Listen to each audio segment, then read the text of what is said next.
Twin Cities Creation Science Association presents to you Standing for Truth Ministries on Evidence for Adam and Eve. Have you heard that Adam and Eve were not real people, and that Genesis should just be viewed as allegorical with only symbolic meaning and not to be taken as literal?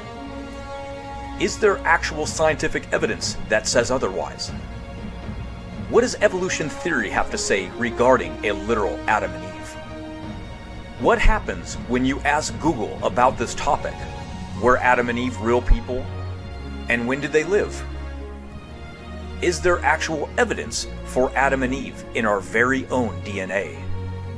Is there evidence for the long lifespans recorded in the Bible? Is there evidence Adam was actually created and designed to eat the fruit of the trees before the fall, and later mankind became omnivores because they were now forced to work by the sweat of their brow, like the Bible says? Is there evidence in genealogies outside the Bible for Adam and Eve? Is there evidence in genetics for Adam and Eve? Is there evidence in linguistics that God taught Adam language? Is there evidence in ancient writing systems for the biblical story we read in Genesis? The answer to these questions is yes. There is evidence for all of those things and much more. So, how should a Christian respond when people say that Genesis is not true? What should we teach our kids about this topic? Because remember, most kids will lose their faith when they go off to college because they will be told contrary things about the Bible and that it is all a myth and has no evidence to back it up. Stay tuned and join us live as we show you this vast amounts of evidence that verifies Genesis is not just a metaphorical story, but literal history as well, verified by modern science and suppressed by the mainstream secular academia.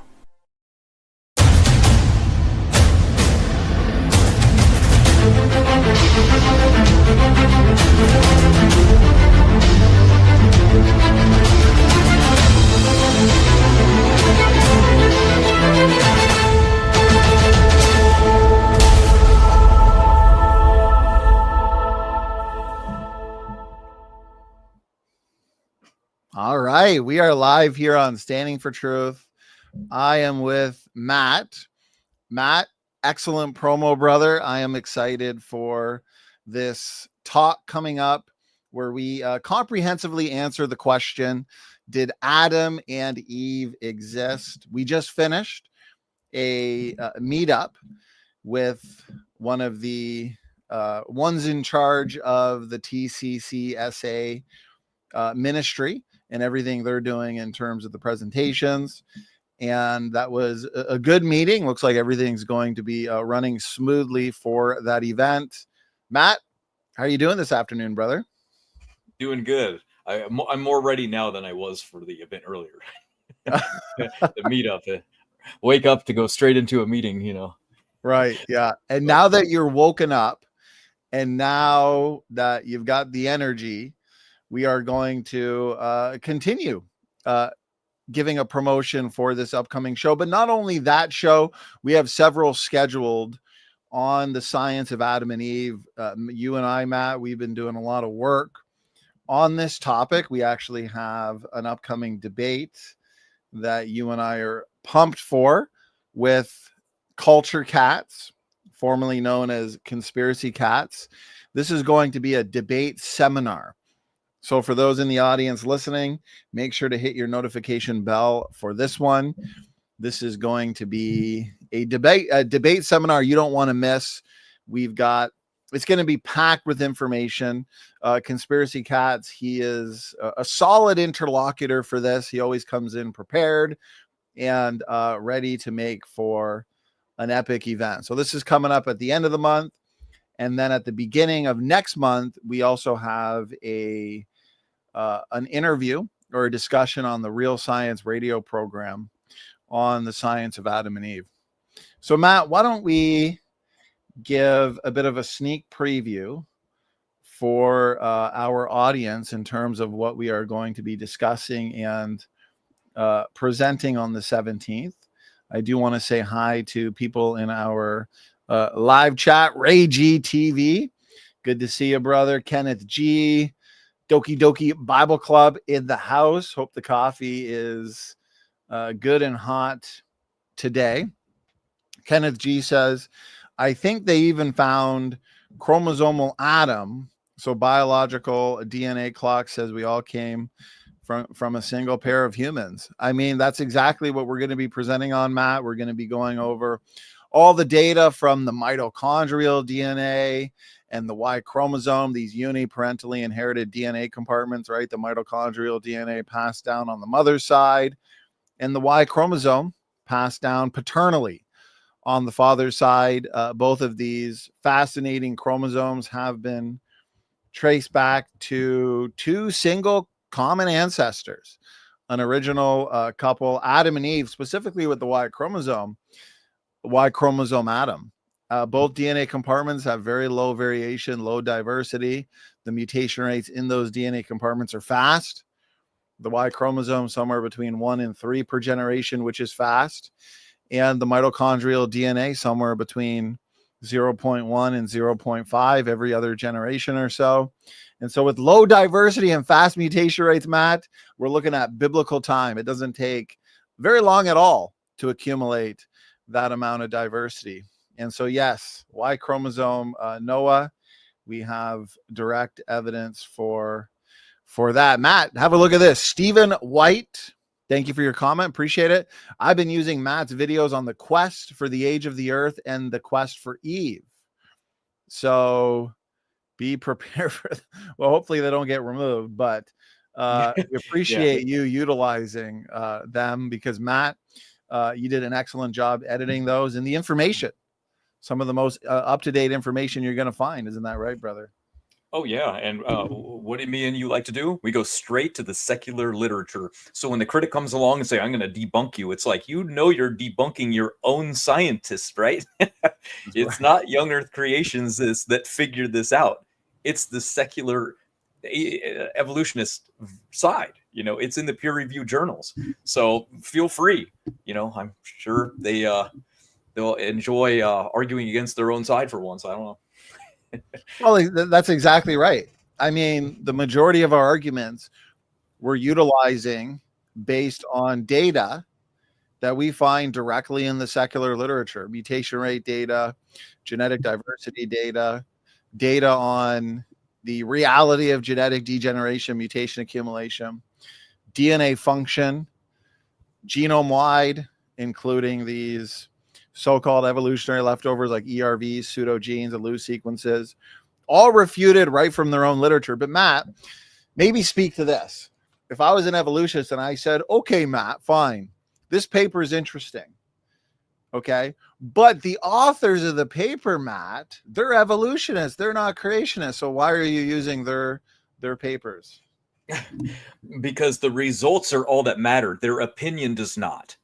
It's very simple. Their opinion is the same as all of ours would have been if we continued on the secular journey of evolution. We're not going to consider that there's any other opinion, because we never learned another opinion. We only learned evolution. So they can't break the dogma, no matter how much it fits a biblical perspective. They're never going to know that. They just have to say it must be an anomaly, or maybe there's another reason for it. And that's what they do. That's why you and me talk so much about rescue devices and how they plague the literature. How come everywhere you look in evolution theory, Donny, do we find paradoxes? Everywhere. Low genetic diversity, paradox. Invent a bottleneck. Okay, well, mutation rate's fast. Uh-oh, paradox. No problem. Just slow the rate down. See? But Matt, if the data from those papers by these evolutionary authors were so convincing and so on the side of young earth creation, then the authors should have converted to creation. What's the deal? Well, they would first have to know that there's something like creation to convert to. They would not know this, and they know that the information doesn't appeal to them, because oftentimes you find the data hidden in the supplemental area of the research papers. Why would they hide data if it's so pro-evolution? It's because they still need grant money. They don't want to lose their job. Remember when Mary Schweitzer found dinosaur soft tissue? She didn't tell a soul for 1 year. That's all she did, is keep looking at the research, going, my job is going to be finished when I release this information. Why should she be afraid for her job for such a revolutionary find that would overturn decades of previous thought? Because we don't live in an open, unbiased area. We live in an era where evolution has dominated for so long and is protected by law, and you can't go against it without being in fear for your job, being considered a conspiracy theorist. And there's been plenty of people that have gone against evolution, and they literally admit, like, this is crazy. I can't believe how dogmatic they are. Remember when Eugene McCarthy discovered in the cytochrome C that we match pigs genetically more than we do orangutan and gorilla, right? So he said, oh, there must have been a hybrid hypothesis. And he said, the second I said that against evolution theory, that he said it would be like going into a church and saying Jesus isn't real. That's how much he was attacked. Unreal. Yeah, you discussed that the last program. Unbelievable. And they do this frequently. You know, discovering the faster mutation rate in the Y chromosome. Same thing. You had to go to the supplementary material, from my understanding. This new paper that just came out, really just the other day, within the last month, the complete sequencing of ape genomes, the data is incredible. I mean, we got telomere to telomere data on the great apes, chimpanzees, bonobos, gorillas, orangutans, and of course they put humans in with the great apes, right? And but the thing is, the scientific data demonstrates very clearly that humans should not be included with the great apes. But anyways, we have this sophisticated data here, but you have to go into the supplementary material to find out this. Have a look at this. Over 12% of the human and chimpanzee genomes represent a gap difference. So basically what that means, from my understanding, is that you have these massive gaps in the human and chimpanzee genomes where many of the genomic regions don't even align with each other. So there's nothing to compare because you have a region in the human genome, right, Matt, where there's no alignable region in the chimpanzee genome, and then regions in the chimpanzee genome that don't have an alignable region in the human genome. So what do you do with those? Well, those would be differences. Those are just massive differences because there's no alignable counterpart. And so if you were to look into the supplementary material, what you find is somewhere between an 84 to 85% difference. Now, what that does to like various kinds, you know, like felid and canid and so on and so forth, I'm not sure yet. But that in and of itself is fascinating, isn't it not, Matt? I mean, they're admitting right in this paper, but again, you got to go to the supplementary material, that large portions of the genomes don't match at all. Surprise, surprise. Hidden again in the supplementary data material. Surprise, right. Surprise. Surprise, surprise, right? Yeah. Tanya Brown. Government money. Gotta get the money. Exactly. All the money.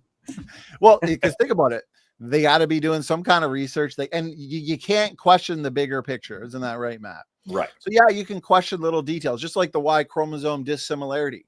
We like to showcase those papers. I am going to be discussing the most recent work on the Y chromosomes between humans and the great apes extensively in our upcoming talks. And sure, they have untested hypotheses. They have maybe this, maybe that, maybe sperm competition drove faster substitution rates or faster rates of gene conversion, so on and so forth. So they're going to come up with stories and rescue devices, of course. They're not just going to say, and by the way, in the conclusion, evolution is false. Ape-to-man evolution is false. Chimpanzees are not related to humans at all. That's not going to get published. You can't question the story, okay? But you can question little details as long as you're at least putting forth some hypotheses, right? And Tanya Brown here says, I even read one paper that said Y chromosome Adam and mitochondrial Eve have lived at the same time. Yeah, this is a good point, Matt. Maybe you can speak to this, because for years and years and years, they've said, well, the out of Africa mitochondrial Eve and Y chromosome Adam, they didn't even live at the same time. They lived tens of thousands of years apart from each other. Right. That's using the phylogenetic mutation rate, because they assumed that the Y chromosome ticked even slower than the mitochondria. So they pushed Y chromosome Adam back 300 plus thousand years ago, and mitochondrial Eve about 140 to 200,000 years ago. So they said they never met. And they also went with the secular timeline, obviously assuming that there was a split between humans and chimpanzees. So that's where that mutation rate came from. And of course, they now are saying, well, they probably did meet. But if you look at the paper, you'll notice that it's still using the phylogenetic method. And they said there was probably an overlap. They might have met 200 to 300,000 years ago. Well, that's still far outside the biblical timeline, one. And two, it doesn't make sense biblically, since Adam's Y chromosome would have been bottlenecked down into Noah during the flood. So the Y chromosome should tick faster than the mitochondria, according to that. And that's what the new pedigree mutation rate studies have confirmed. It actually does tick fast, 3 mutations per generation, as where the Y chromosome 0.2 to 0.5 every generation. So that's why we see Eve goes back to about 6,500 in most of these mutation rate studies, and Y chromosome Adam goes about 4,500 or so. So fits the biblical narrative and the biblical timeline perfectly. It didn't have to. Matter of fact, even if it was off by 5,000 years, we couldn't even use it for evidence because it wouldn't make sense. Y chromosome Adam living, 15,000 years ago, mitochondrial Eve living 15,000 years ago, we would have been like, oh, well, we missed it. We missed it by 6,000 years. Well, you and I were discussing in our prep last night. We've been doing a ton of prep for everything we got going on this summer on this topic.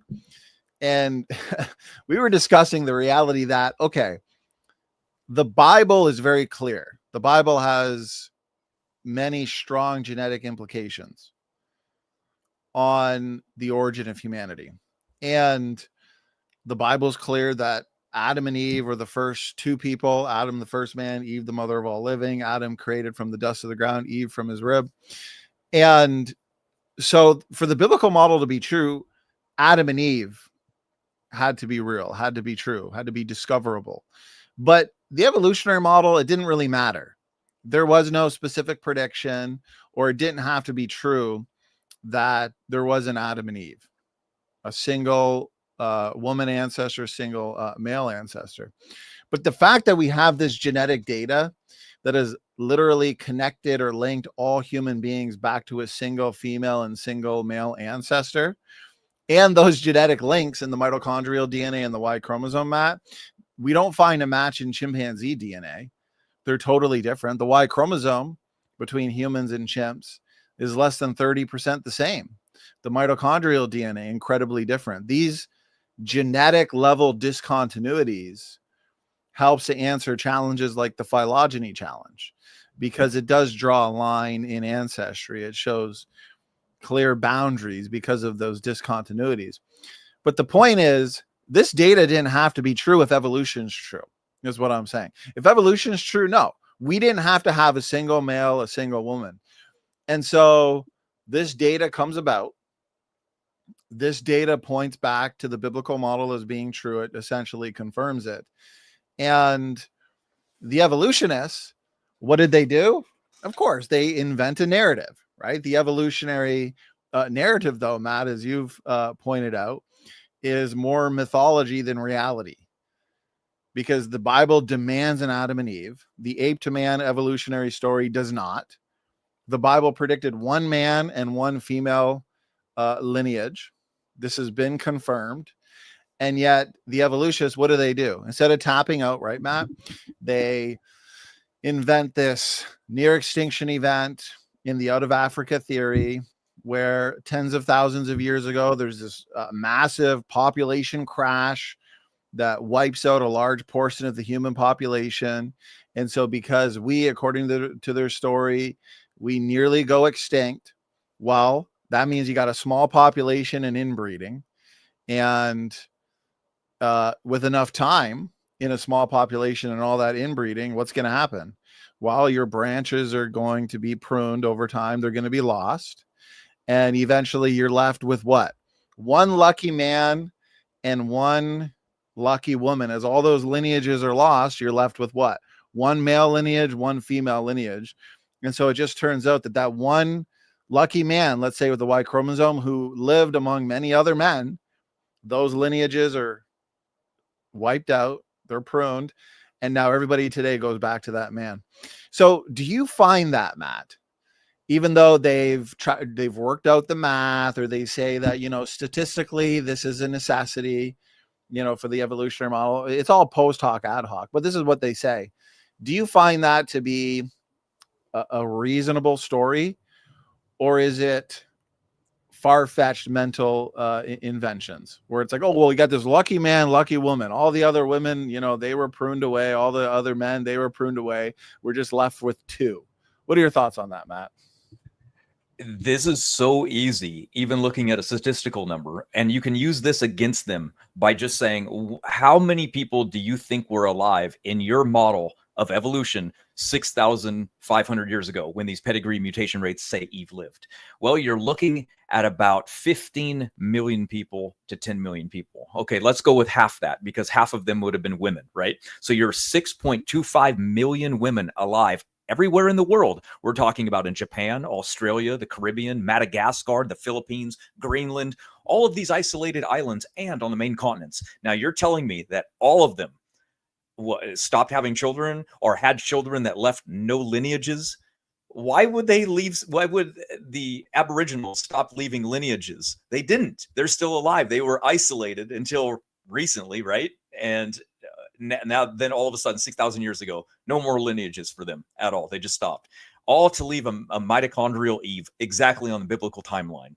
There's no logical explanation why all of these children from these other women who supposedly lived alongside Eve just left no genetic trace of their existence anywhere, or why they only had male children. I've heard that great rescue device. Well, maybe they just had males. 6.2 million females had only male children. Absolute lunacy when it comes to the rescue devices, but that's what they have to go to, right? And then there's other ways for us to conform it too, like you said with math. There's a coalescence time where you go, how diverse are people? Let's do the math and run that back to when the most diverse people today, and you coalesce right back into the biblical timeline again. And so there isn't any good possible rescue device scenario that works statistically, mathematically, or even logically to say that the whole world was wiped out 6,500 years ago and left one woman. So when they say it matches statistically, well, to what? Because they've run population growth rates, and they said, well, maybe we're just so inbred that there were multiple bottlenecks around the world to reduce it. Well, they ran the numbers on that too, and you would need a bottleneck every 30 years. And that's in isolated tribes in a jungle for it to work. Imagine in a gigantic city. It's just so absurd. So when they say, oh, well, the most recent common ancestor doesn't mean it's the first one. Okay, well, try to explain away that information, because it's been tried. They've tried multiple times and nothing makes any sense. It doesn't make much any sense. And when you have a lot of false assumptions where you can kind of retrofit the data, you can make the math work on something that isn't true. And that's what you get a lot with in the world of population genetics. Oh, look, the math worked out nicely. Yeah, when you got false assumptions and you're moving things backwards to a desired outcome, you can make the math work on something that's false. And a big thing that doesn't make much sense in terms of what you're talking about and describing is, if the evolutionary scenario is true, you have in Africa, not everybody just in one single location. You have people broken up into tribes and subpopulations. But wait a minute, outside of Africa, what do you have? Well, according to them, you have 2 out of Africa events. The first one, you have Erectus leaving, evolving independently into Neanderthals, Heidelbergensis.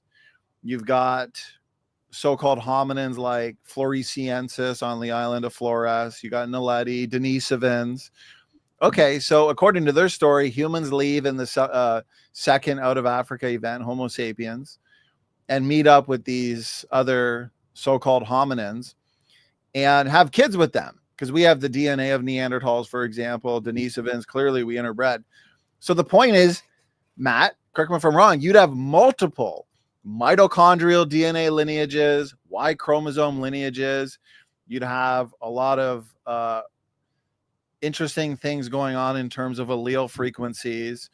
So isn't it kind of coincidental that all of these male lineages and female lineages in all these different tribes broken up and outside of Africa, they're just lost to leave us with one male and one female lineages? No, you'd expect to find, Matt, wouldn't you?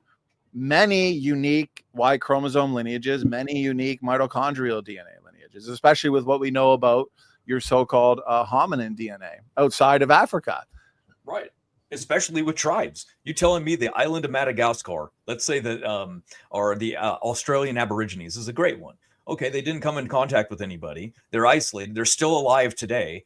What bottleneck reduced them to the point where they left no DNA in modern people? Well, they do have DNA in modern people. So it's clearly not true that 6,500 years ago, there was a bottleneck that just wiped everybody out, leaving a single female lineage. In their own model, it makes no sense.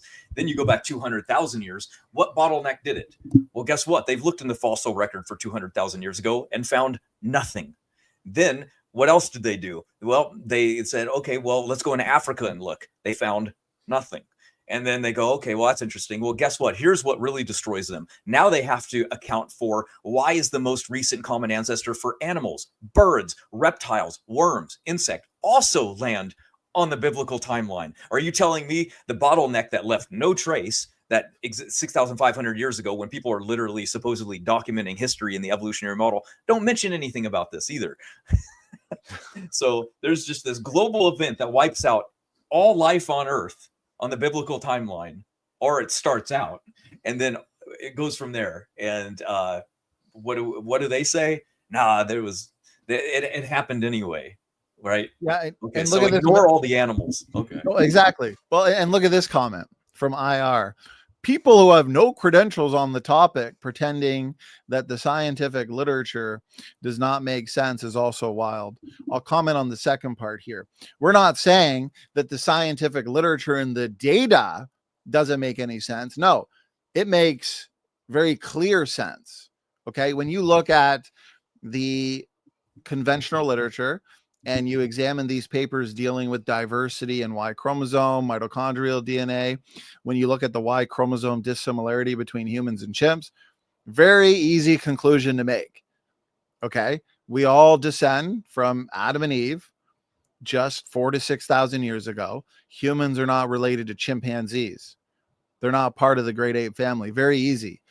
What doesn't make sense are the conclusions made by the evolutionary scientists based on the data. The data is not confusing. It fits the biblical model perfectly. That's not confusing.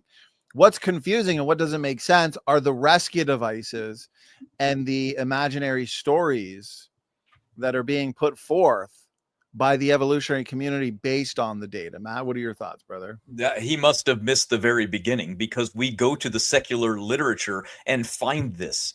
And then the secular journals themselves, when they conclude, they say, well, this obviously can't be true because evolution is real. Therefore, we pose this as the reason behind why we got the data.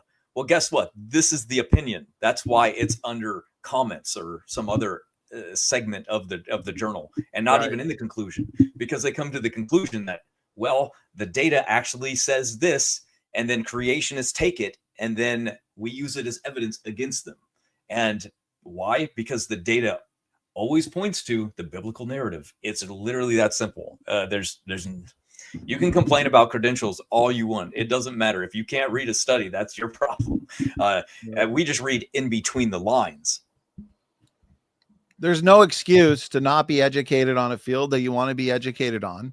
Okay. We live in a time where you have access to all lectures on all fields, books, audio books. I mean, we've been studying this nonstop now for years and years, but a huge benefit of what we do that really helps with the study is we don't only exist in echo chambers. We engage the critics. We engage in debates. I moderate, several debates a week where I'm always learning things and seeing the other side. Unfortunately, getting a PhD oftentimes means becoming an expert at a really narrow field. So you're like an expert at this niche topic, but then unfortunately you're not really well-rounded on other topics. And a lot of PhDs, unfortunately, they don't really stay up to date on everything. They get their PhD, they got it, they're an expert there, but then years go by and they're just not, unfortunately, staying up on things. And so credentials, I mean, it can mean something, but oftentimes it doesn't actually mean much. And so it depends on how much work and study you're putting into it anyway, to understand the other side, understand the criticisms, engaging the criticisms, so on and so forth. But like you said, Matt, you go ahead, brother. What are your thoughts? And oftentimes it doesn't matter. We've had Nathaniel Jensen, a Harvard geneticist. You couldn't get a higher credential, and then they just ignore that anyway. Right. So you can't make anybody happy. So who cares? You know, it doesn't really matter. And exactly. I mean, look behind me. Like you said, Dr. Nathaniel Jensen, you know, we got his Replacing Darwin is Trace, which fulfills predictions. Like you said, Harvard graduate, still not good enough. Oh, he's a liar. Or Dr. John Sanford, highly credentialed, highly qualified. He's published many technical papers in the secular literature. You know, I've got his book, Genetic Entropy. We've discussed his thesis many times. He's invented the gene gun, so on and so forth. And according to the evolutionary community, not good enough. He's a hack, according to them, not me. And so it doesn't, I mean, you could have 9 degrees and be a creationist. It's not going to be good enough for the evolutionist. So, yeah. I like this one. Hold on. Right here. This is probably my favorite one, except for you have no model. Interesting. A quick Google search will show you. It must be new. It's okay. If you literally go on Amazon and type in the young Earth creation model, it's been there since 2018, 2019. Guess who wrote it? Right. Yeah. Right here. And you know where it comes from? Dr. Nathaniel Jensen's predictions and model based on created heterozygosity that came out in 2015. And that was when it was published, and it has existed much longer before that. So, and yes, there is a model. We published this book, Special Creation, the Special Creation Model. This probably, I don't know, how long has this been published for? 3-4 years now? At least, yeah. This has a model. I've done formal debates on this book where I sent this book in PDF format to interlocutors. I debated Grayson Hawk on this, sent him the book.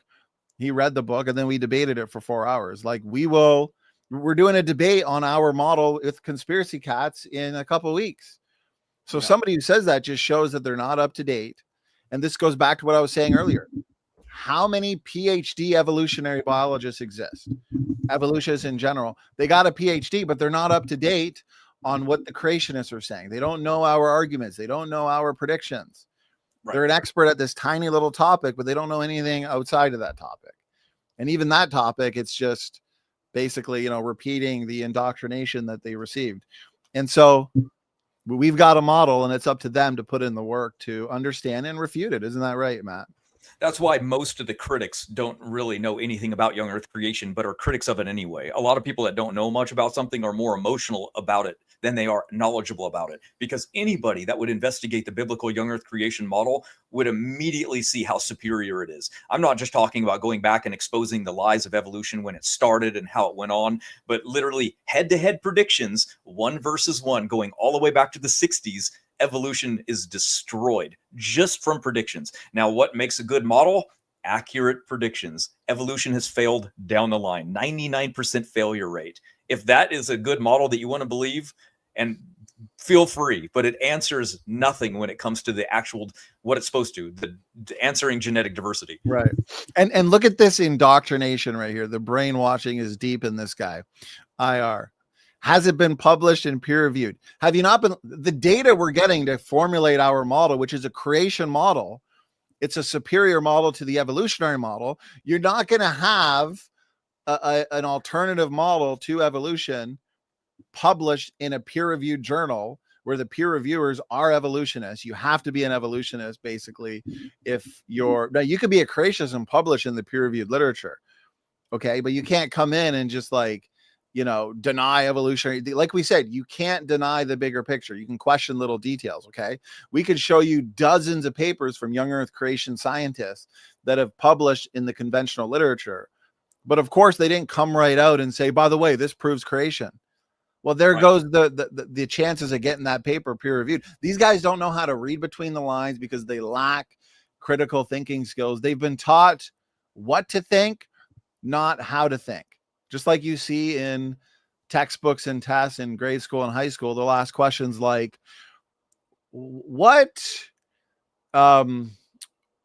animal is the closest cousin to humans on the biological tree of life? Something like that. They're looking for a chimpanzee. They're not even asking, like, are humans even related to chimpanzees to begin with? Right. So they're teaching you what to think and not how to think. Yeah. And And so if you ever question this, then feel free to write a paper. It can be 100% facts. It could be on your specialty. Just make sure it's true. Throw on a creationist headline and submit it to yourself to PLOS Biology and watch what you get in return. You will see firsthand they are not interested in anything that doesn't agree with them. Case closed. You can do it yourself. Don't take our word for it. Matt, speak to this. Stephen White makes a good point. Okay. You've got papers in the secular literature, like the Parsons paper and some of these mutation rate studies, where they admit that taking this mutation rate in light of the genetic data, the diversity, Eve would have lived 6,000 years ago. That's them admitting right in the conventional literature that Eve goes back 6,000 years, right? Right when we would expect it to land if the biblical model was true, and there's no reason it should have landed there otherwise. Out of all the dates for it to land on, it lands on when we predicted it would be. Very simple. Our model is superior because the predictions that are made, and we just see it down the line. And anybody can go to the peer-reviewed journals and read this for themselves, and then keep reading and watch what they say in the fine print underneath on the rescue devices. But just don't forget, the actual conclusion agrees with us. No matter how much they want to hand wave it away or change their perception of why it got like that, those are post hoc ad hoc. Yep. Take the Y chromosome dissimilarity papers published over the last couple of years, showing that when you consider overall gene content, size differences in architecture, the human Y and the chimpanzee Y are less than 30% the same. That's in the 20s. Okay. What's the conclusion? Humans and chimps aren't related because if evolution's true, we got to explain these massive differences, a 70% plus difference in 6 million years since the split. These are massive differences. Okay. The loss of the entirety of the heterochromatic arm is an example. Anyways, we've discussed this in great detail. But of course, in the conclusion section or the discussion section of these papers, well, maybe this, maybe that, because they're not questioning the bigger picture. That's the point. And so, they can believe in evolution, they can believe in common descent, but that's their philosophy. That's their evolutionary philosophy. One other example, Matt, and then I'll hand it back to you. Look at the DNA function. Endogenous retroviruses, for example, which we've discussed in great detail, of course. In my book on ERVs, I've got dozens and dozens of papers supporting my conclusion. And these papers document incredible functional roles in embryological development, the immune system, so on and so forth. Take embryological development, for example. They just assert, well, this ERV must have, this function must have been co-opted. And then the evolutionists that lack critical thinking skills, they just believe it. Oh, they asserted it. Oh, they claimed it must be true. Where's the evidence? Co-opted it when? Millions of years ago? Co-opted it how? I don't know. Do we have any examples today of this kind of co-option taking place? No. Just believe it because I said so. Yeah, they love co-option. They love convergent evolution. They've got their handful of rescue devices that they just throw out when something doesn't make sense. They don't care about correcting it. They just care that they have an answer to something, no matter how bad it is. Genetic entropy is another good one. Kondrashov has been working on it his entire life, but yet the YouTube atheist, they've got the answer. The critics. Apparently, yeah. I love when they say there's no genetic degeneration problem, and yet you have all these, population geneticists and evolutionary scientists that are writing papers on how to solve apparently a problem that doesn't exist. If this wasn't a problem, why are there being papers put out like, synergistic epistasis or, Crow's concern. Yeah. truncation selection. These, you wouldn't have to put forth solutions if there was a problem that didn't actually exist. The fact is there is a problem. Let's look at their proposed solutions, see if they even work. And we've shown that they don't. That means the problem's still there, guys. Exactly. Okay. Don't you have a video we're going to show to people too? Yeah, we're okay. So I mentioned. Oh yeah, by the way, we're live on that interview on Adam and Eve in 1 week from today. That's right. That's what we're doing. That's that video that we played at the very beginning. That takes place in 1 week from now. So me and Matt, we're going to go over a video quickly, and then we're going to wrap this up, as we wanted this to be a quick promo. And so real quick, to answer this question, baptized by Jesus, could Noah be the second Adam? Good question.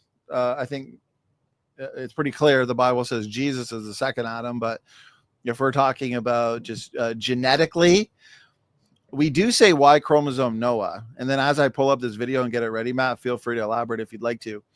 We say Y chromosome Noah because that would be our last Y chromosomal ancestor, right? You have Adam and Eve, and then they have kids, and their kids have kids, and so on and so forth. Then eventually you have a massive bottleneck where the human population is reduced to 8 people. You have Noah, who passes on his Y chromosome to his 3 sons, Shem, Ham, and Japheth. And so all men today would trace back to Noah's Y chromosome, but Shem, Ham, and Japheth, they basically have Noah's Y chromosome, maybe a mutation or so difference. But the question is, Matt, and maybe you can elaborate on this, Noah's Y chromosome was probably very similar to Adam's, because in the pre-flood world, would we expect a lot of mutation accumulation? You have pristine environments, you have fully working and functioning DNA repair enzymes, no degeneration. So one could say, well, fewer mutations accumulated in the pre-flood world, therefore Noah's Y and our Y reflects Adam's Y. Anyways, what are your thoughts, Matt, as I pull up the video?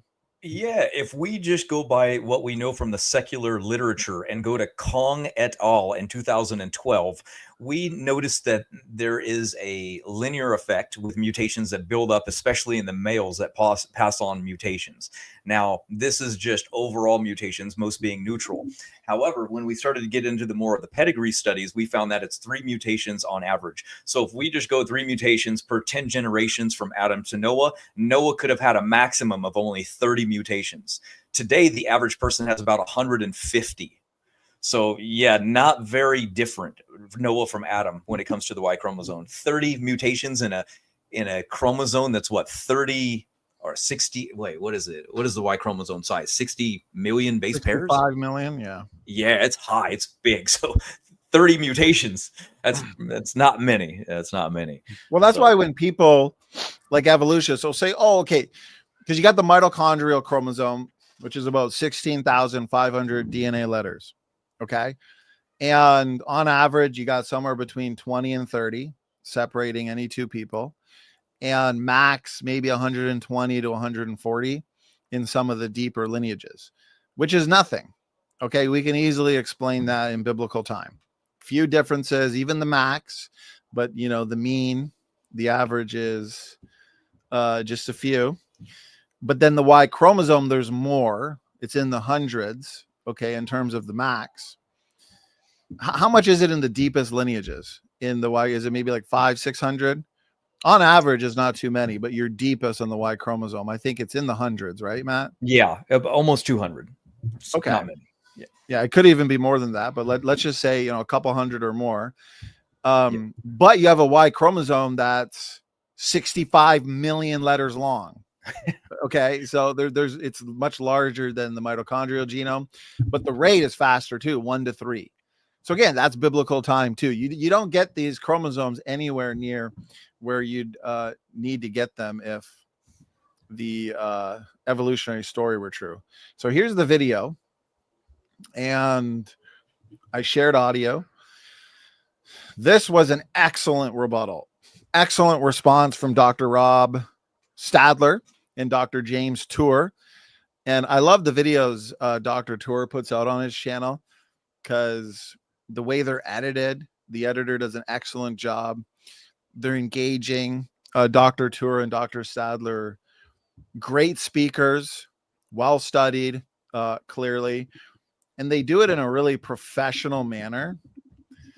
But I also like that Dr. Tour, he's aggressive, he's confident in his responses, and same with Dr. Stadler, but they do it in a cordial way.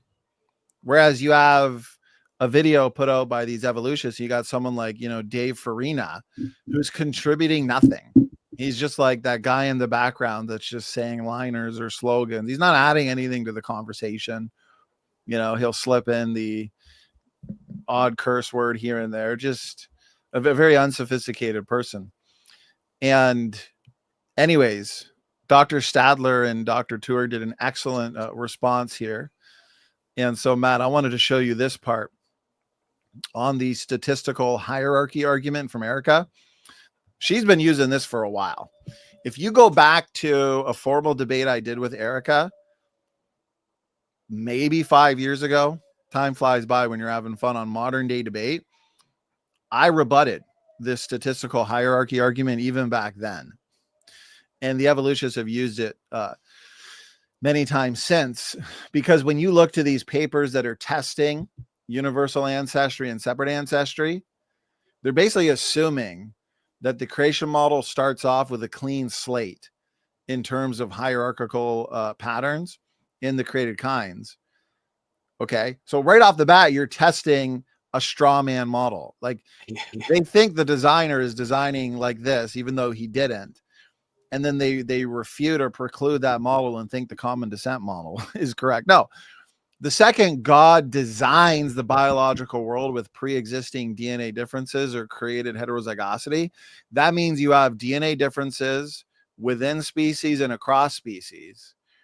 And so if scientists were to come around an hour after creation, Matt, and they were to do a DNA analysis of all these original created kinds right after creation, and they were to compare genomically, they would find hierarchies. They're going to conclude these hierarchies are due to descent, even though those creatures were just created. And they're going to find even more genetically similar related than we are today, since we've been diverging and mutating more. Yeah, with still hierarchies. But yet that's true, because then no mutations have accumulated, which means all the DNA differences there at creation were what, Matt? Front loaded. Right. And so these papers basically test, but not assuming that God would create hierarchically. The second God creates hierarchically, these papers that people like Eric and Dan cite to test ancestry and test these models, they're basically worthless, because they're not testing the real design hypothesis. So I wanted to cover this part, Matt, and then get your thoughts, brother. So I'm going to go on mute. Here we go. This paper that I love, and it's called Statistical Evidence for Common Ancestry, Application to Primates. And the reason why I love this paper is because it specifically tests the creationist model of separate ancestry, and it specifically compares it to the evolutionary predictions, and it specifically does it with the one group that they cannot have common ancestry in, which is humans to the rest of the primates, and it specifically compares biogeographic evidence, fossil evidence, and genomic sequencing, and I would just like to read you guys an excerpt from it. That sounds pretty high confidence to me. So you can see the incredible enthusiasm they have for this paper and how relevant it is, they're saying, in defeating this model of the forest of life and strongly preferring this tree of life. I also think it's kind of funny how Erica gets super excited over the p-value of the statistic. So if you look at Dr. Stadler, who we've had on 3 times on this channel, I think you were present for at least 2 of them, Matt. So Rob Stadler does a good job at refuting evolution. But here in his image, this is his slide, he says big hidden assumption. Have a look at this, Matt. No correlation structure at the start of life. Therefore, observing a correlation structure in extant life strongly infers common ancestry. What he means by that, I believe, is the hierarchical patterns, the structure of life.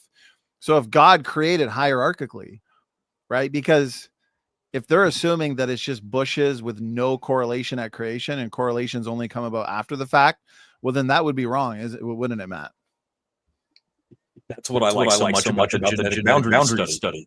Is it literally takes you back to creation, and there is no convergence on what they say is related to common ancestry. That's what they need for evolution to be true. That's a good point, brother. Okay, watch what he says here. Is a great rebuttal. When they in the paper when they run this test. And when I say that the p-values are infinitesimal, they give you specific comparisons here. They say you are more likely to draw the same atom twice in a row. I can't remember if it's with replacement. In the entire universe, you can pick an atom at random. You're more likely to get that same atom twice in a row than get this signal. Common ancestry is not the reason for, you know.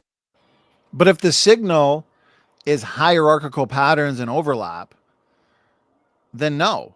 Again, we've pointed out many times that God could have created hierarchically. The second you design with pre-existing DNA differences or with created heterozygosity, okay, you're going to have some creatures that are more similar to others and more dissimilar to other creatures. Like humans are more similar genetically and morphologically to chimpanzees than they are to monkeys and bananas and fish and bacteria. Those hierarchical patterns, including the overlap that we would see, would have also been there at creation, although there'd be higher degrees of, I guess, would you say similarity because within the kinds, because no mutation accumulation at that point, right, Matt? Testing for my echo. Still there. I'll be back. I can't hear an echo on my end, but or you know what? If I hit mute, is the echo there, Matt? Let me see. Yes, it is. I already changed mine. Let me try something else. No worries, brother. I'll fill the air while you figure that out. And so to the audience, finding hierarchical patterns in the biological world is no surprise. We find hierarchical patterns in the design world. Okay, go to any car lot and you're going to find that sedans share a lot more with a hatchback than they do with a van or an SUV. And yet the sedan, the hatchback, the van, and the SUV, they could be grouped together because they all have a lot more in common than they do with unpowered vehicles like a bicycle or a skateboard. Okay. So you have these natural patterns in the design world, and we find these same patterns in the biological world. And so if you were to do these same tests, okay, and you're testing a design model that has the designer building in hierarchical patterns, then no, the design model is not going to be precluded. Matt, are you there, bro? I can only see the screen, so I can't see you. Okay, Matt might have stepped away. Matt, you just say something when you come back, brother. I'm going to keep playing this. You know, this nested hierarchy that we see with the primates. Oh, stop with your quantitative precision. This is directly what this is like. This is like the exact thing that you would need to prove wrong if you were a young Earth creationist, and it was blown to smithereens in this paper and in numerous others. Okay, so you see how impressed they are with this paper, and let's just take a look at it over here. This is the paper that they're talking about: statistical evidence for common ancestry, application to primates, and they're so excited about a result like this. We overwhelmingly rejected species and family separate ancestry. That separate ancestry is what we've been calling the forest of life, and this is a statistical term here, basically saying they found it to be infinitely more probable that it was the tree of life than the forest of life. So we look at that paper and we come back here. There's actually a huge straw man assumption. It's the same assumption basically that I just reported about Erica's claim. But when you actually read the methods of this paper, there's this statement. We assume, there's an assumption, we assume that each family ancestor at its origin acquired character states at each character independently of all the other family ancestors. So in other words, like I just said, here's the assumption they're making. In other words, they're saying that we're going to assume a designer of life over here would start with a clean slate for each and every one of these starting kinds of life. That's their assumption. And so when they find correlation structure here. So how I interpret that is they're assuming no hierarchical structure at creation. Would that be right, Matt? Correct. Oh, great! I'm still echoing. I'll try to talk slower. If you have nucleotide sequences, take telomeres. Those sequences are going to be the same in life because their functions are the same. How can God create empty vessels starting out with no similarity when similarity is required for function? So it's a straw man to start out with such a ridiculous concept. Oh, my echo's gone. So for some reason, the echo only shows up when, I think I might know what it is. I think StreamYard altered the screen share, because the same problem happened to me the other day before I went live when someone was testing the screen share. Okay, I'm going to screen share real quick, and I'm going to click audio on. Okay. Look on your end of the screen share and see if there's a little box that you click that says share your own audio or something like that. So I'm going to screen share. Okay. Now you're going to want to mute the screen before you talk. See if there's something there that. There we go. Okay. So we're going to ask the audience now if there is a. I hear no echo at least. Okay. So isn't that interesting? So now they have you. Interesting. Having to click the mute there so there's no echo. So I don't know, I had to figure that out the hard way the other day too. So okay, Matt, reiterate what you were saying, brother, but now without the echo. Go ahead. Okay, I want you guys to look at the forest of life on the right hand side. What the study did is they assumed that God would create, let's say, the mushroom on the left, but it was like a ghost. It was a ghost mushroom, meaning when you test it, there would be no genetics at all. Because if there were genetics, what would we expect to find if there were genetics in a tree and a mushroom and a wolf? Well, there would have to be some similarity between them because we're only talking about the same nucleotide sequences. Now, this could be easily falsified in two ways. The study wanted to show that common ancestry, universal design isn't true by creating a straw man like the mushroom is empty, the tree is empty, and the dog is empty. And that's how God should have done it. But that makes no sense because a mushroom, a tree, and a dog all would have nucleotide sequences that would be similar in some way, shape, or form based on the function that they do. So everything has like telomeres on the end of a chromosome, right? Those telomeres act as padding. So why would we not find telomeres in other life forms when the function of them is the same? So when we find telomeres and there's similarity between them, does that mean that God didn't design the telomere? Like, of course it would. Well, because things are sharing the telomeres, of course, you're going to find common ancestry when you find any telomeric sequence.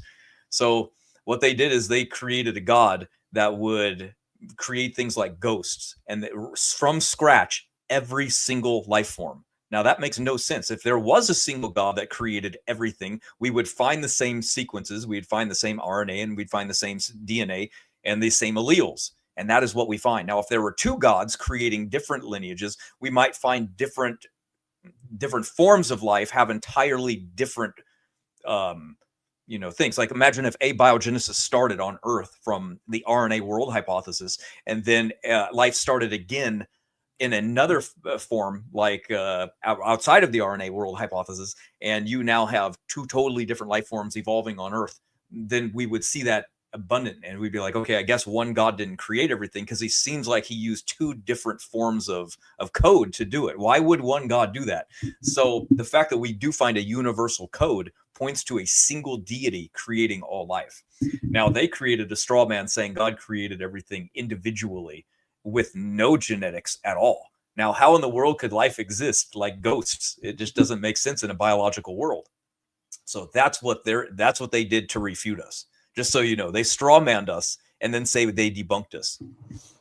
Yeah, well, I think they would have assumed that the original created kinds or design forms of life would have had DNA, genetics, proteins, RNA, all that stuff, of course, but there would have been no hierarchies at creation, basically. No correlation at creation. But as you're saying, God creating hierarchically is good engineering, because when we as human engineers design things, those things also fall out hierarchically, even though we know there's no common descent there, of course. And the nature of polytheism, if you have different building blocks being used for every form of life, right? Maybe for humans, DNA, RNA, proteins, but for another form of life, something foreign, something alien. Well, then it could look like that the universe and life were created by multiple gods. Maybe Norse mythology is true. Maybe Greek mythology is true, right? So the fact that we have the universal code, we have the general nested hierarchical distribution of life. We find this in anatomy, morphology, and genetics. This tells us that this is due to one designer God. So, okay, let's And think about it. The second you add any genetics to something, it's going to be shared with other things that have genetics. So you're already going to be starting with similarity. Doesn't matter how much, even 5% wouldn't matter. Yeah. Yeah, exactly. Take the original created fruit and then Adam and Eve. They're created at the beginning without shared relationship, but yet they're still going to have some kind of a degree of similarity. Right. A scientist could test the genetics of Adam and Eve, the original created Felid and Canid and Ursidae, let's say bears, and then take original created fruit, test the genetics of that, and there's going to be a hierarchy right at creation. Right there. Yep, right there. Right up the tree that they picked the fruit from and the fruit that they ate. It's good. Right there, genetic similarity. Boom. And apparently they're testing a model that doesn't have that. I mean, that's bizarre. What kind of model is that? Yeah, weird is what it is. Yeah, exactly. And that's why the phylogeny challenge that Aaron Ra has issued for years, I mean, it's been demolished, it's been answered, but that's basically what it assumes, that there would be no hierarchies if creation's true, which is ridiculous. I want to challenge any car manufacturing company to build a variety of cars. Typically a car company, they got to have their sedans, they got to have SUVs, they got to have vans, hatchback, crossovers now, which almost look like a transitional form. You got to have that variety or else you're not going to be a successful car company. Okay, so I challenge any car manufacturer to build that variety of vehicles, but do it in a way where there's no hierarchies. Would that even be possible, Matt? No, you can find similarity even in a bicycle and a motorcycle, right? So completely unrelated things, you'll find a similarity there. And then they'll say, Matt, we love this one. Oh, but if creation's true, why do whales, which we classify as mammals, why do they share more with a hippo, which is a land creature, than a shark? That refutes the separate ancestry model, because if God created hierarchically, then you'd expect the whale and the shark to be more similar because they both live in the water. Meanwhile, explain why that's such simple thinking, Matt. Meanwhile, they have to use convergent evolution to explain why they're so different genetically in the water. And it's us that can explain why mammals would share more genetic similarity based on the function of what's going on. So when these sequences are creating a creature, you would expect mammals to something that like have ribs and how about bone structures like a whale and a hippo would have. You've already got that entire sequence now for forming those bones that sharks do not have.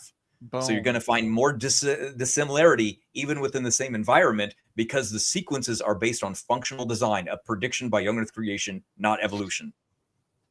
You nailed it. Just because a creature's in the water doesn't mean that it's going to have to, by definition, share the most with other water creatures and not have a higher degree of similar to anything on land. I mean, that's very superficial thinking. And you just nailed it. Dr. Jeanson made a similar point.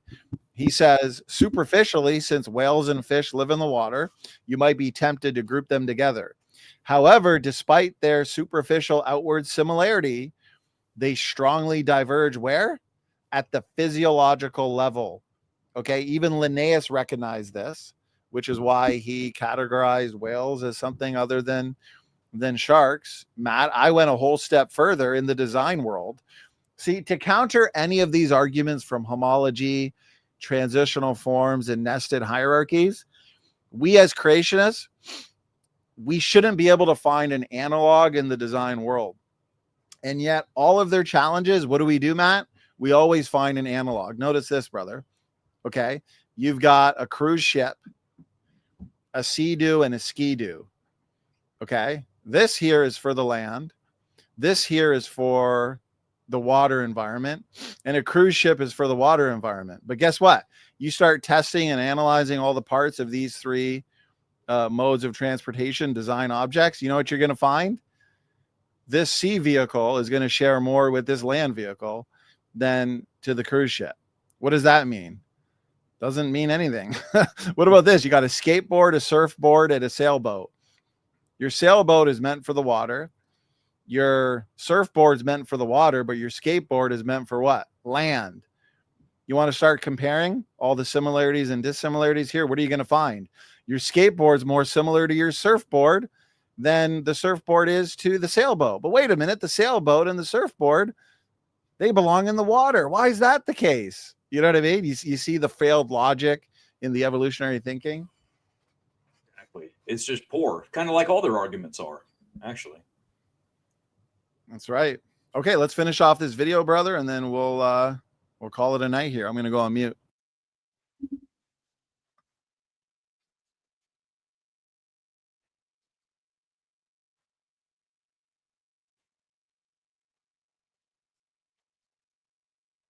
You start with the wrong model, the wrong assumptions, and you're going to end up with a lot of garbage coming out of it.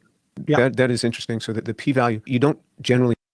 What did he say there? You start with the wrong assumptions, the wrong model, a straw man model, and you're going to get a lot of garbage coming out, Rob Stadler said. And then they use this as some falsification of creation. Isn't that wild, Matt? It's pretty common and typical from what I've seen, though. They do that all the time. They do it so much. By the way, you see that thing right here that says stop sharing? Can you hit the hide one? Because it's hiding some of the words. Oh, yeah. Yeah. Awesome. Thanks. Yeah, but no, we see this time and time and time again. Everything they go, homology refutes evolution.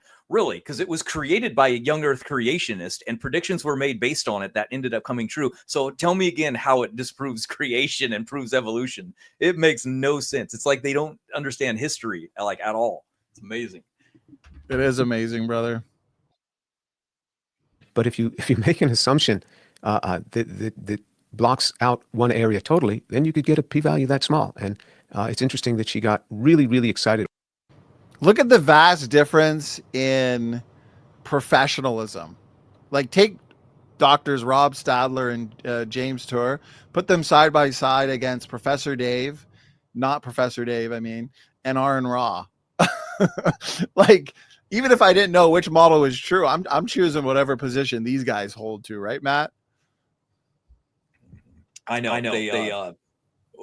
They kind of give themselves away in their immature and completely emotional responses. They're yelling and cussing and screaming. They're so mad. Yeah. They get so worked up. They're throwing things, and it's just so wacko. You've got Aaron Ra, part of a satanic temple and church, and just yeah. I mean, you don't have to know anything about whatever this debate is, what the positions are, and you're just like, okay, here's the good guys, they're the bad guys. Yeah. If you were watching this and you didn't speak English and you just watched it, you'd be like, oh man, those other people are crazy. Forget that. I'm with these guys. It's like a typical, Marvel DC comic story or movie. Like you can usually tell yeah, which group is, Erica, the Legion of Doom, and then which is, the Justice League or the Avengers. Yeah. And Erica's always like, oh, I'm just agnostic. I don't care either way. Meanwhile, she's wearing a hat that has a Satan skeleton bone hand with a demon poster on the wall next to her. It says demon possession. Yeah, it's great. Yeah, it's like, what is the world? And then she hangs out with God-hating atheists and Satanists. Oh, okay. I'm supposed to believe you're the neutral one. Right. Professor Dave adding absolutely nothing to the conversation either. Very, very rare. But she criticized in her video people who don't do their homework. Do a little homework, That's interesting. I never read the paper. I've assumed this is something for you to study. You went and you studied the paper, the very paper that she looked at, and that points it out that you make this claim, and then it's going to result in the p-value being so small. Yeah, and it's all because. And they're aware of this. Everybody on the evolution side that uses that paper. Grayson brought that up in an open mic challenge that Kent Hovind and I joined a channel, an open mic. This is probably going back a year and a half or so ago, where we were the creationists, and it was an open mic challenge. So a bunch of people joined, and it was fun. I mean, we had Mark Reed, Grayson, a few others in the militant evolutionist camp join, And Grayson brought up this paper, and I pointed the same thing. I said, it's a good argument if you assume the wrong design model, but if you assume correctly about what the design model would say, then the paper, it's not saying anything. It's just refuting a model that nobody holds to. Because of wrong assumptions. And that's one of my 6 criteria. You know, she's just helping us to prove it out. And this paper is helping to prove it out, that if you start by making assumptions, your confidence in the result goes down rather quickly. So this happens actually one more time in the video. And this is a segment where I was talking about. Okay, we'll do a more thorough review of this video because it really was good one of these days, but I know we got to get going because Dr. Rob Stadler goes into a paper that, and we'll have to review it for me to remember the details, but he cites a paper and makes a good argument that when you actually test ancestry, okay, the evolutionary model and the creation model, but you actually use a creation model that is not a straw man, that starts off with God creating hierarchically and so on and so forth. Because again, Matt, take any creature today. Take a dog. Okay, well, that dog has to be more similar to something. So that domestic dog is going to be more similar to a cat, a tiger, than it is to a banana or a fish. Okay, take a fish now. What's that more similar to? Okay, that fish, let's say a goldfish, is going to be more similar to, let's say, a shark than it is to a mosquito. Okay. Again, we can play this game all day. Take any creature in the biological world, and it has to be more similar to something than it is to other creatures.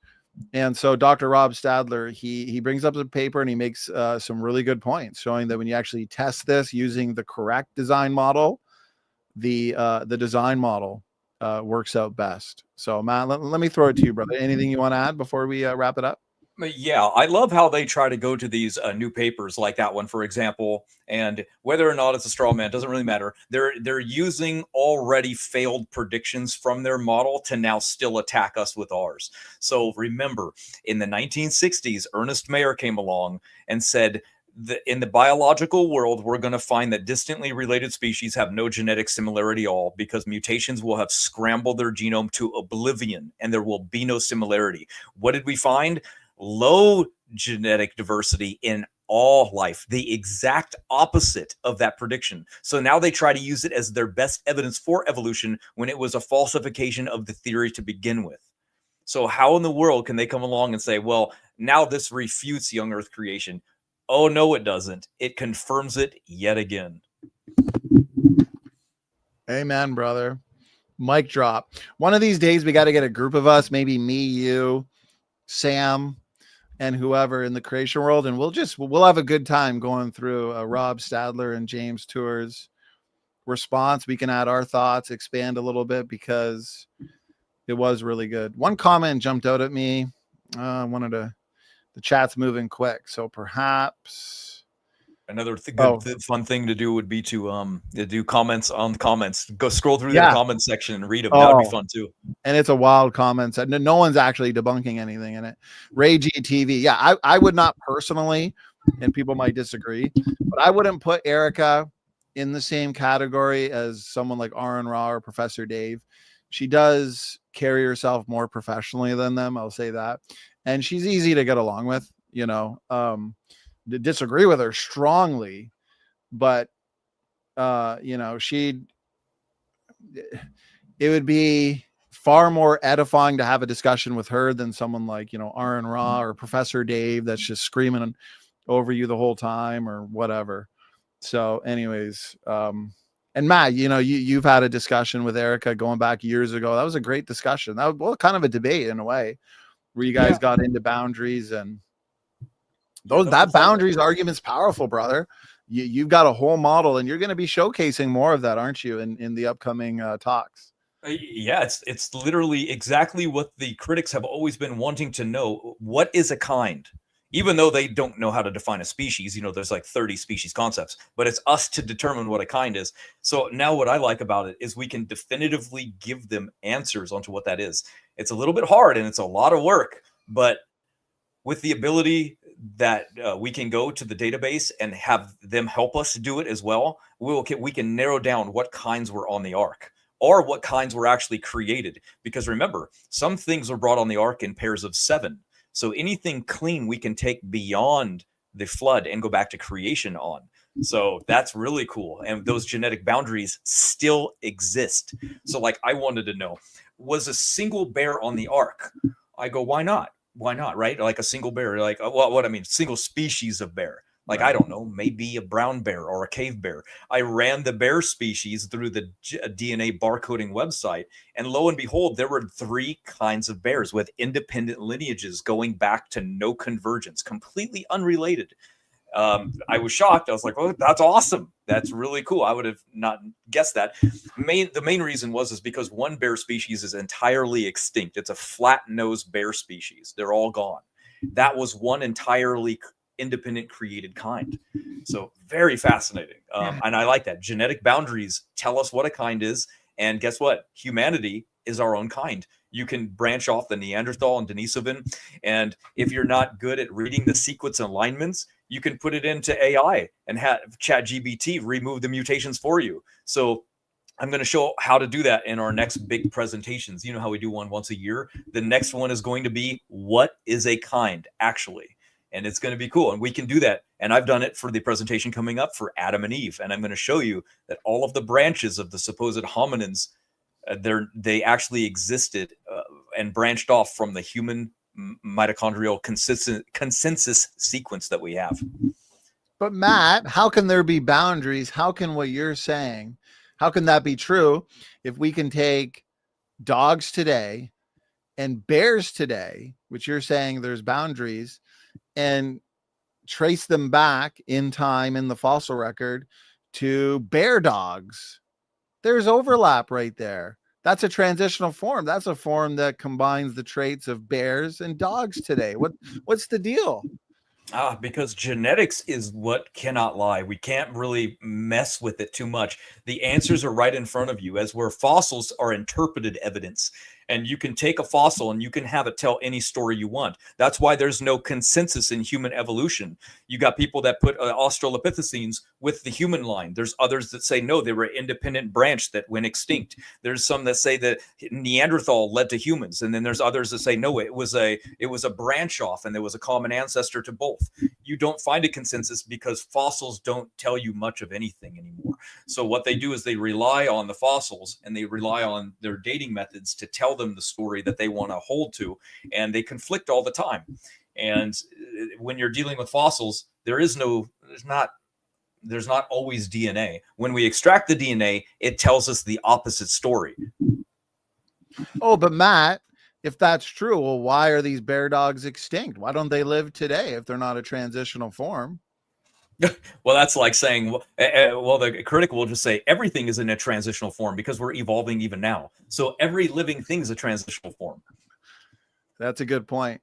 And we did a show where we showed all of these extinct so-called transitional forms in the design modes of transportation world. Do you remember that? We ended up finding in our investigation, we found just a ton of hilarious transitional looking vehicles, even vehicles that were like a car, but designed to be in the water as a boat. No longer exists today. It was something that was designed and no longer is used today or built today. So yeah, we find all kinds of interesting extinct creatures. And today, all we have is just a snapshot of the overall biodiversity that existed on the planet. So of course you're going to find some interesting creatures, even mosaics. But as Ray G TV says in the chat, it's a great point. Fossils, you can lie. You can make up a whole lot of stories. What's the quote? Fossils are fickle and they'll tell any story that you want it. Genetics can't lie. Genetics, that's the direct way to determine ancestry. That's high confidence science. Like Dr. Rob Stadler points out, I've got his book behind me, The Scientific Approach. I'll give him a shout out. So this was the book they were trying to refute, The Scientific Approach to Evolution. It's very powerful because Dr. Stadler shows that a lot of these evidence that evolutionists use, like nested hierarchies, homology, fossils, transitional fossils, they all fall in the category of low quality, low confidence science. But genetic data That can't lie. I mean, that's what's inherited sperm and egg. A fossil is not inherited sperm and egg. A bone, geography, geology, a rock. No, genes, traits, and genetics. And through genetics, we've been able to link all people today back to 2 single founding people, mitochondrial Eve, Y chromosome Noah. And so that's an important point that people need to consider. So what you said, Matt, is so good. You know why? Because the interpretations or the narratives that come from the evolutionists on fossils, those are only going to be as good as the genetic data is. Right. So if the genetic data actually contradicts the stories that they're telling us based on fossils, then you know what that means? That means their interpretations or reconstructions of fossil data, that needs to be thrown out. It's unscientific. It has to match with the high quality, high confidence data like genetics. Right, absolutely. That's why it always doesn't matter exactly how genetically similar something is. What matters is when you're looking at a species, and are they related to each other? You can tell, do they converge somewhere near the consensus sequence? Because that consensus sequence now, remember, starts mutating, and then there's a branch off of that sequence somewhere. Then all of a sudden we get new species from that. So when you go backwards in time, there should be a convergence going to everything that's related to one another. And then we can do the same thing with humans. We take the human consensus sequence and then we see it start to mutate. And then branching off of that, we find different hominids like Neanderthal, for example, and Heidelbergensis. And then, okay, so that means they all have to be related to each other because they're all branching from the human consensus sequence somewhere along that line. So what does that do? That puts genetic boundaries. So it doesn't matter how genetically close we are with chimpanzees. The fact is there's no convergence going back in time. We could be only 2 mutations different and it wouldn't matter at all because there's still that independent line of ancestry that we see in genetic boundaries. And because those genetic boundaries exist, that's independent ancestry. That's what we see. And if they try to say, well, no, those lines only exist because of a bottleneck. Well, now they're even in more trouble because that means that the only genetic differences we've ever accumulated have come on this side of the bottleneck. That means 200,000 years ago, the 2% difference we are from chimps existed. What happened to the missing 7 million years? So it has to go back to creation. See the difference? Yeah, that's a great point. I mean, we've got discontinuities in genetics that puts limits on the amount of relatedness in the biological world. These genetic level discontinuities separate humans from chimps. And there's no convergence, like you said. And we could even point to, they love fossils. You could even point to discontinuities in the fossil record where you have this big gap from Australopithecine-like ancestors, right? Afarensis, Africanus, Sediba, so on and so forth. There's a big gap between the Australopithecines and then Erectus. Morphologically, intelligence-wise, we have good data suggesting that Erectus was a sophisticated people group. They try to bridge that gap with an artificial species, Homo habilis. But I mean, we've had Dr. Peter Line on. He gave a very comprehensive presentation showing why habilis is basically a wastebasket taxon. It's a garbage bin of bones comprising both Australopithecus ape bones and human bones, because that's their desperate attempt to bridge that gap. Without habilis, there's too much of a gap from Australopithecines to Erectus. They need habilis right there in the middle to bridge that gap. Yeah, and you'll notice that the chimpanzee line has never changed. There's no intermediaries at all. And then the human line has all these fantasy stories going on in it because they're just jamming everything they can find in there. Anything that's it's a little bit more diverse, throw that in there. That's a missing link.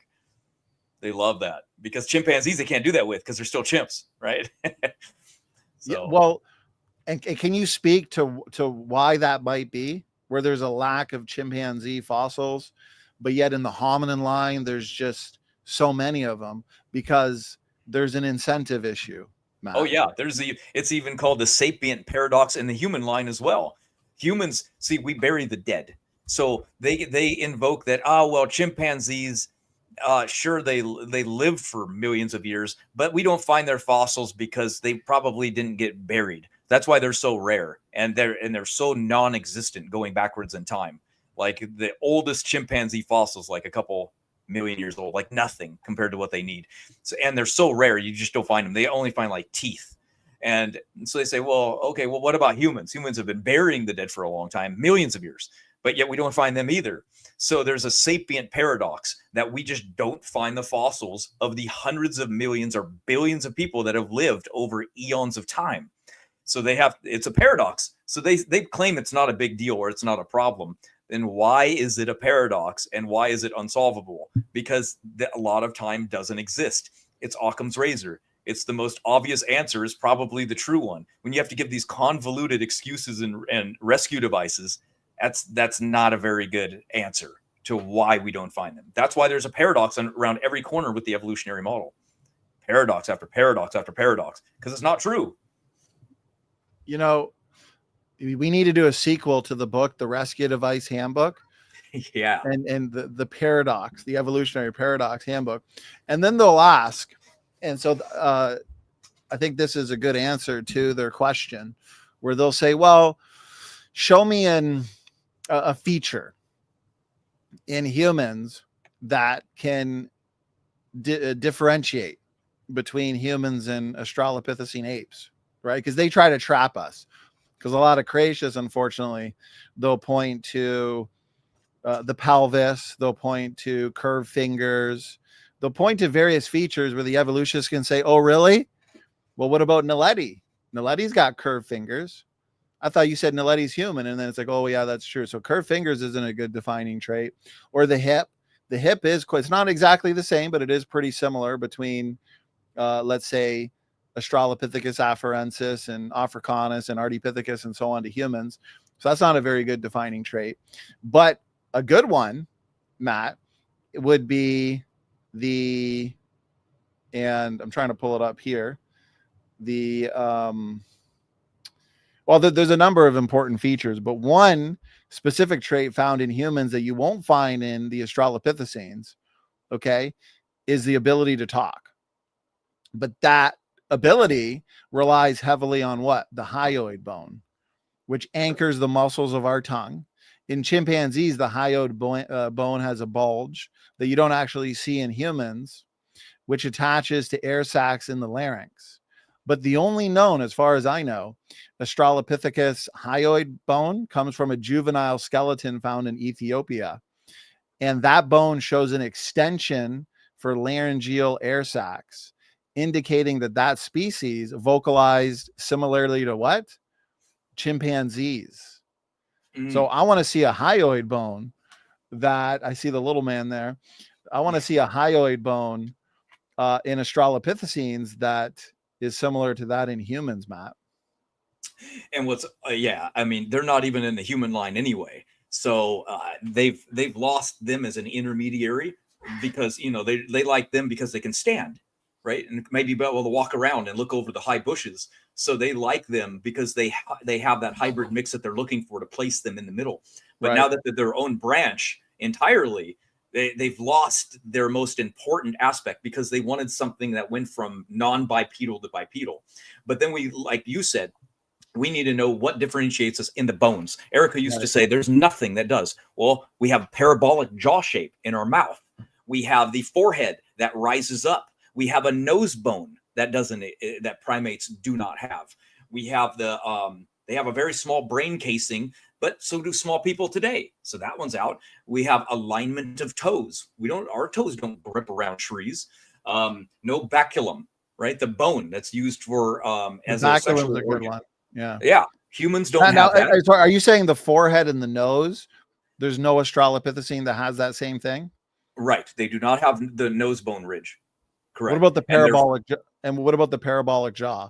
The parabolic jaw is the shape of the jaw that looks like an arc, and it's the parabolic jaw shape is only found in human beings as well. So someone like Erica couldn't point to an Australopithecine that has the same parabolic. Nope, they do not have. That's a good one. Then that's a good one. So, the baculum, the hyoid bone. Yeah. How about rib cage? We have 12 pair. They have like 13. They have more. We have less. How The about Australopithecines have 13? I'm not sure how many they have. I just meant in general, primates in general usually have more. They have a lot more. So, well, Erica's challenge is basically find features in extant humans today that can't be correlated with any of the Australopithecines. okay, I can make that same exact list with them. That'll be easy to do. There's no difference. Well, I know the hyoid bones for sure. The Right. baculum. Right. That's two. And you were saying the parabolic jaw. Parabolic jaw shape. How about the nose bone? Same thing. Yeah. They won't have a nose bone, guaranteed. And then other features you got to be careful with because, as Peter Linus pointed out, pathology can lead to curved fingers, can lead to other issues that some creationists might say, well, this creature like Lucy had curved fingers, so that means it was an ape. Well, not necessarily, because we do know that pathological humans can have curved fingers. Yeah. Small brains as well, Naledi and Floresiensis due to island dwarfism. Even the flaring ilia, we know Hobbit had a flare. Hobbit so probably a human. But anyway. But a couple of the ones you mentioned, and then also the hyoid bone. Show me that or the baculum. Show me that in an Australopithecine creature. Right. Yeah. We'll make that list. That'll be a fun one. And there you go. Discontinuities in genetics is enough. We have that.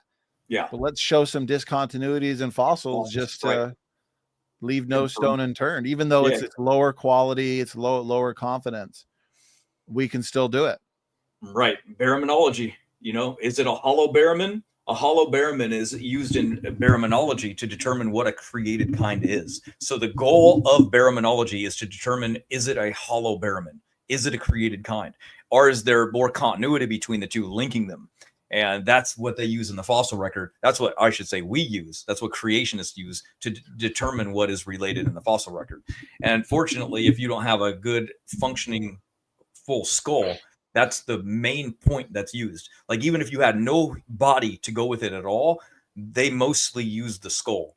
I would say get the entire thing. I mean, without the entire thing, you're kind of still back to storytelling, Yeah, I'd be wondering what the evolutionists would think, because I looked up the Australopithecines and it says Australopithecus anamensis retained a more ape-like U-shaped jaw with the teeth arranged in a straight or nearly parallel row. But then it says Australopithecus africanus had jaws with a parabolic shape, similar to human jaws. So I'm not sure how true that is, but if it is, then I don't think we could use the jaw. Or what do you think? I guess it would depend on what its diet was. So that's true. Jaw shape is diet determined.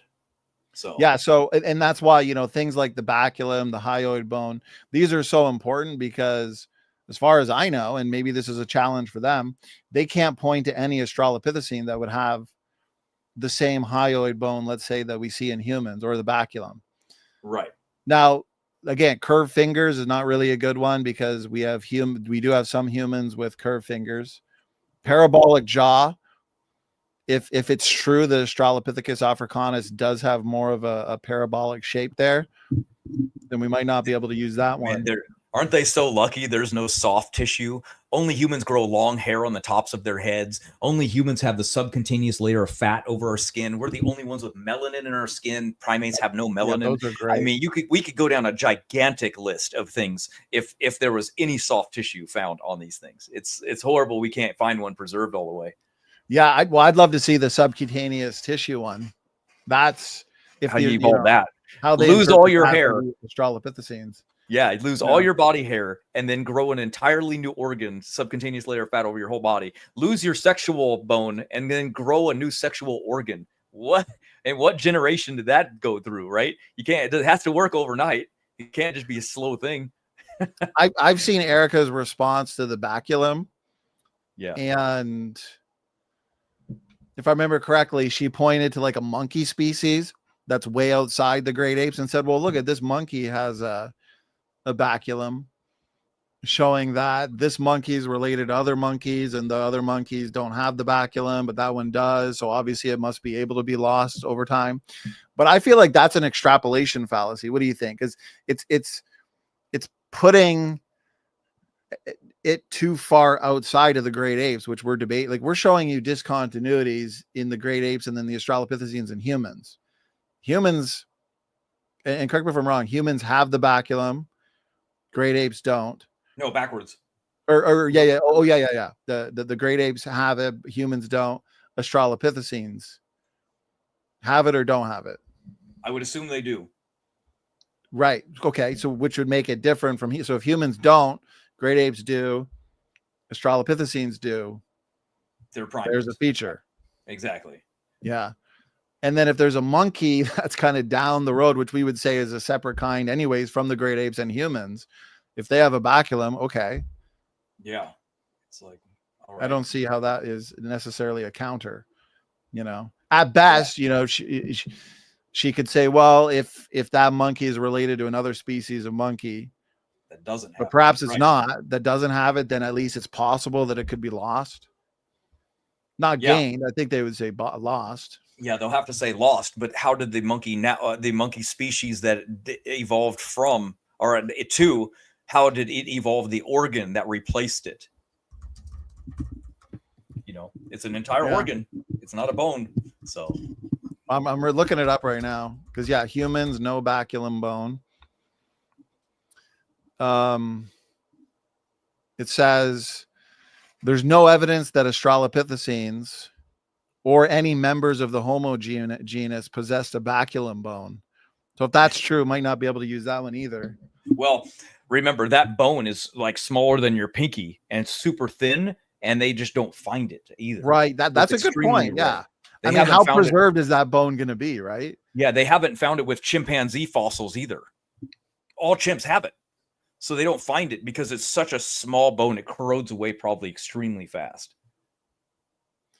Yeah, it says, it hasn't been found. So that'd be a tough one to say either way, because if it's that small, what is the...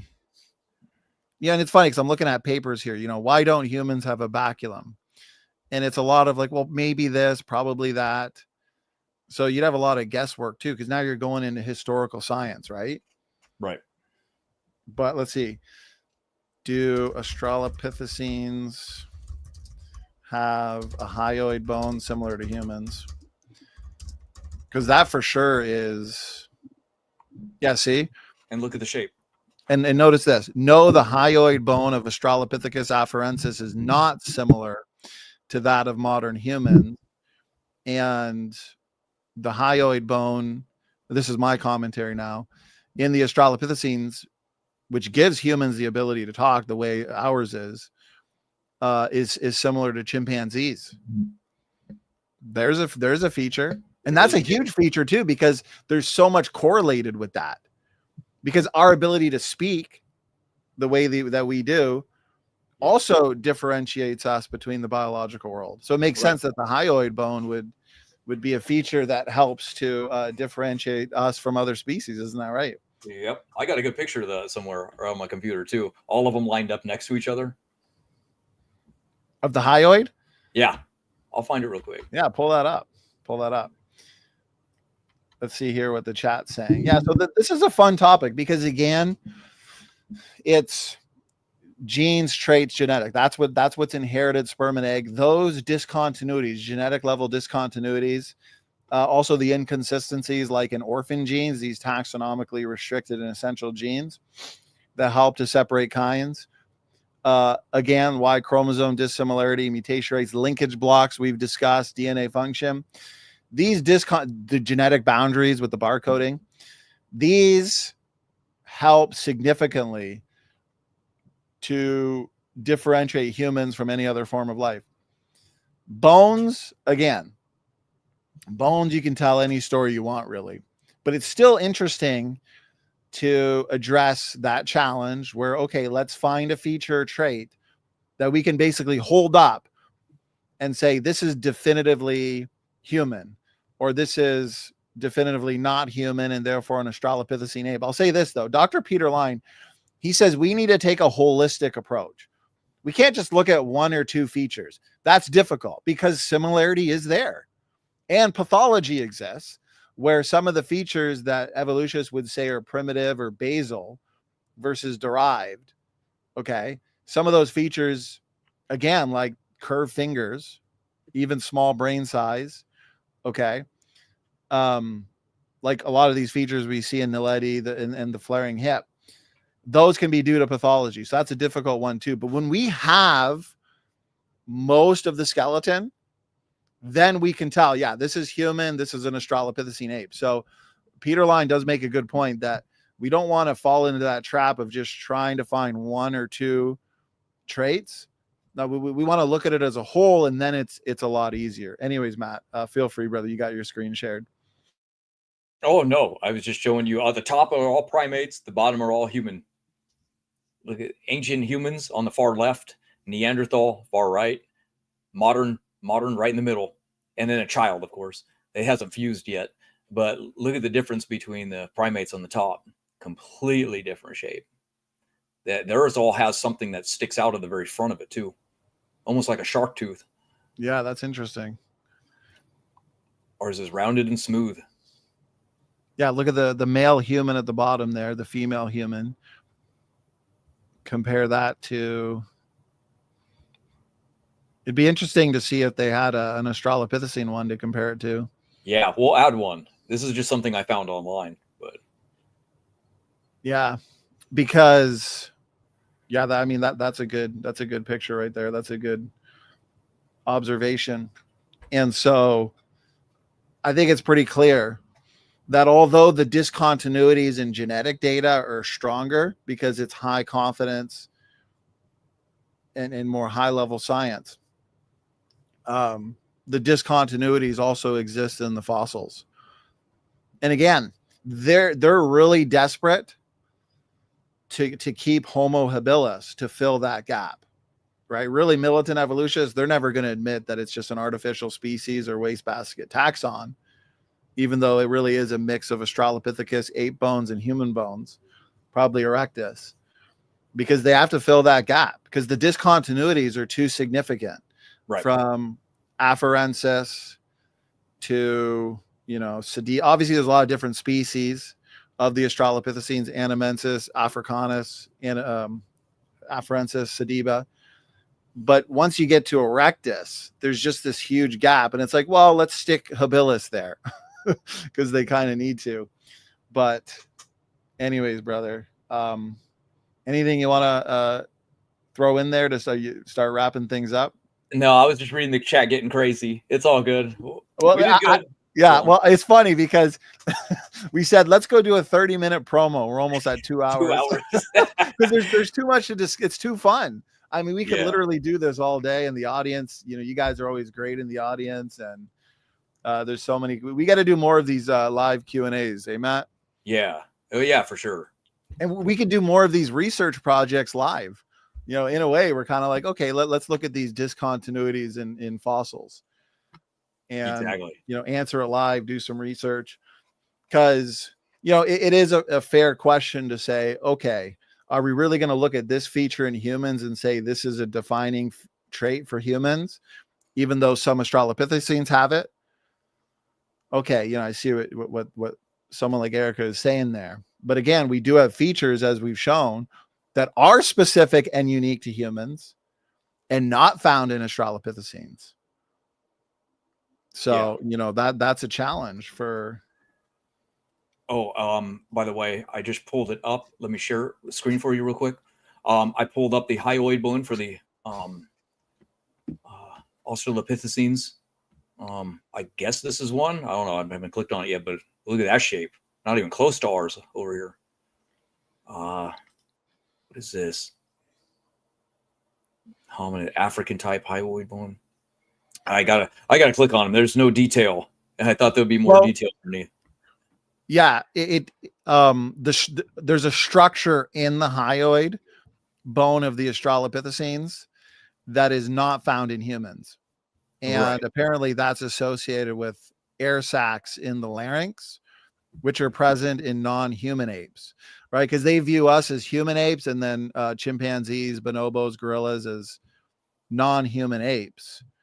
And this difference in this structure in the hyoid bone, that helps separate us from them in terms of speech. And so they're going to have to say, well, the hyoid bone was just primitive in the Australopithecines, and it evolved, and then humans can speak. But I want to see the evolutionary history. I want to see the evidence where that hyoid bone is changing. Right.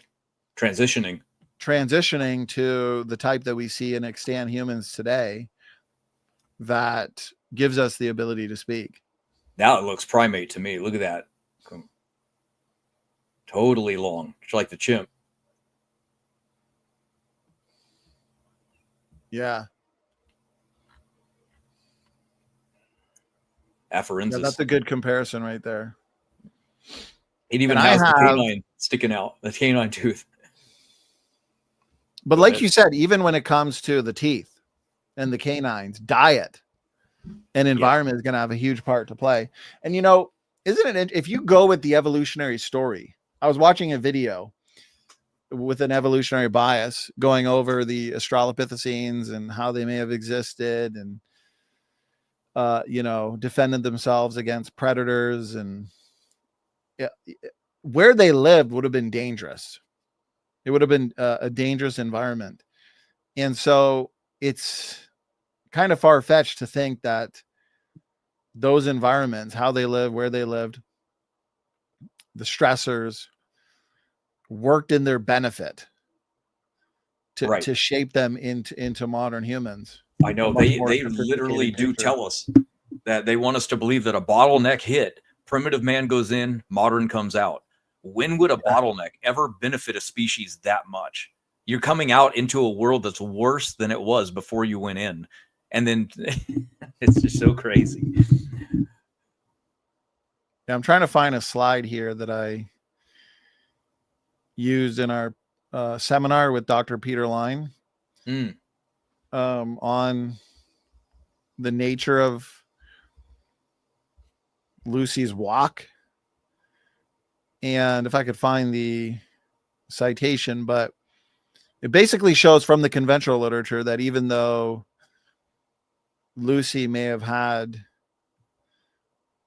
a form of upright walking, like especially different than apes today, it still would have been different or awkward because the way Lucy's hip was, it wasn't designed for complete bipedalism, just kind of standing. Weight bearing.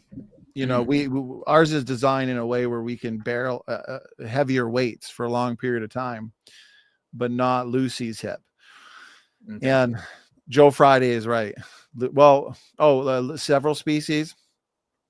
I thought because you got Afarensis, which is several species, but Lucy is just like one creature. That finding of Lucy is an example, an individual within the greater species. But I don't believe Lucy. Now there was a baboon bone, and also probably, a knee bone too that didn't belong. But overall, Lucy is complete and an individual, but it's not a transitional individual. Lucy is an extinct primate, different from primates today. But again, gibbons, we showed a video in our seminar with Peter Line of a gibbon just walking exactly like a human.